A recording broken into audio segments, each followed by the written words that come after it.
Olá pessoal, vamos abordar com o ex-jogador profissional de futebol, jogou aqui no Espírito Santo, jogou pelo Brasil e também até no exterior, Juan Alvarenga, e vamos abordar com ele a partir de agora o lado psicológico, porque todos os pais acham que os seus filhos são craques. É difícil, né, Juan? Jorge, esse assunto é muito delicado, né? É bem complexo mesmo, porque na maioria das vezes a gente tem esses embates, tem essa dificuldade, esses problemas, né? De talvez transmitir uma mensagem para o pai, né? Que ele vai receber essa mensagem de maneira positiva. Então, até a pós-graduação que eu estou fazendo agora, né? Em desenvolvimento de pessoas, é exatamente para eu conseguir entender melhor, né? Do assunto para poder passar de uma maneira mais clara e mais profissional para o atleta e para os pais, né? Porque muitas das vezes eles não conseguem enxergar a realidade. E principalmente não é só a realidade, o processo de formação do atleta, o processo de formação do homem que é muito delicado. Então, às vezes um garoto que com 10, 11 anos é destaque, isso acontece muito, 12, vai chegar no final do funil que a gente chama com 17, com 18, 19, ele já não está no mesmo nível. E às vezes de 10, 11, 12 que não chama atenção, com 17, 18 ele está estourando, ele está bem, né? Então a gente tenta respeitar o processo, tenta observar da melhor maneira possível, trabalhar em cima das deficiências, das limitações, potencializar o que eles têm de bom e tá sempre conversando com os pais, eu tento ser o mais transparente possível, né?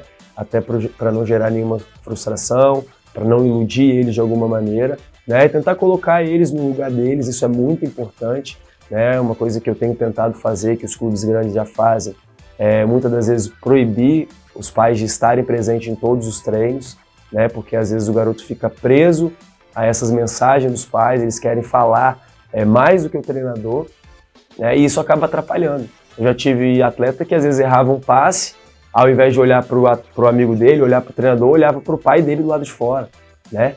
Então isso vai atrapalhando, vai minando. E a gente tem uma coisa dentro do futebol, na ciência do futebol, que a gente chama de aposentadoria precoce, né? Que às vezes o garoto ali com 13, 14 anos para de jogar de uma hora para outra e os pais não entendem. Muitas das vezes isso é gerado pela pressão dos pais em cima do filho, essa responsabilidade que eles jogam, né, de se tornar um jogador profissional ou uma cobrança excessiva. Por que você perdeu esse gol? Não foi assim que você aprendeu? Por que você errou esse passe? Sendo que um garoto de 11, 12 anos está ali para se divertir. E a cobrança atrapalha muito. Atrapalha demais, Jorge, atrapalha demais. E eles não têm essa ideia. E qual a orientação principal que você dá para esses pais que acham que os filhos jogam demais? Podem até jogar, mas que possam se colocar em um ambiente em que o treinador tem a voz final. Sim. Né? Então, eu acho importantíssimo, né, a participação dos pais no processo. Acho muito válido, até porque os garotos precisam da força, do apoio deles, mas a partir do momento que ele quer pontuar ou direcionar para algum movimento, ele precisa se capacitar. Então o meu conselho para esses pais que gostam de participar é se envolverem, né? Se envolverem no sentido de, hoje a internet nos proporciona muitas coisas, muita informação que antigamente não tinha, um curso de treinador grátis, né? Alguns Instagrams aí, algumas redes sociais dão muitos passos para essa trajetória, para esse processo do atleta, assistirem esses vídeos, né? No YouTube tem muito material, começar a entender o jogo de uma melhor maneira, para que ele possa realmente dar uma direção para o filho dele, ao invés de fazer uma cobrança massiva, que ao invés de ajudar ele vai estar atrapalhando. Então, o conselho que eu dou para esses pais, né? Se não entende tanto do processo, segura um pouquinho, busca se capacitar, busque profissionais que estão envolvidos no meio, que vão conseguir dar um norte, dar um caminho melhor para os seus filhos. É a mesma coisa que você saísse do seu ambiente, que é o futebol, como treinador, para interferir no trabalho do pai, né? O trabalho lá, o profissional do pai ou da mãe. Isso não pode, né? A mesma coisa você saísse de lá para poder falar para o pai, para a mãe, tem que fazer isso, isso, isso, na profissão deles. Aí não pode, né? Tem que respeitar, né? A gente também tem que ter esse filtro, né?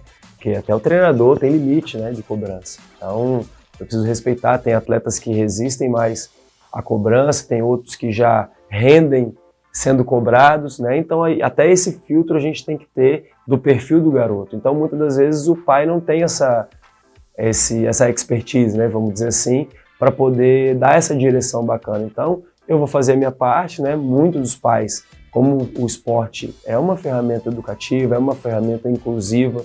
Foi assim na minha vida, né? Sou de família humilde, sou da comunidade, e o futebol me abriu as portas para hoje poder estar vivendo um ambiente bacana.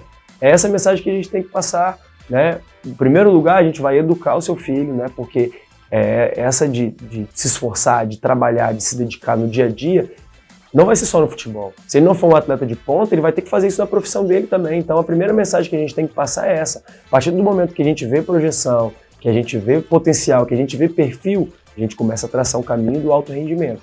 E aí a gente começa a cobrar para esse lado. Obrigado, Juan.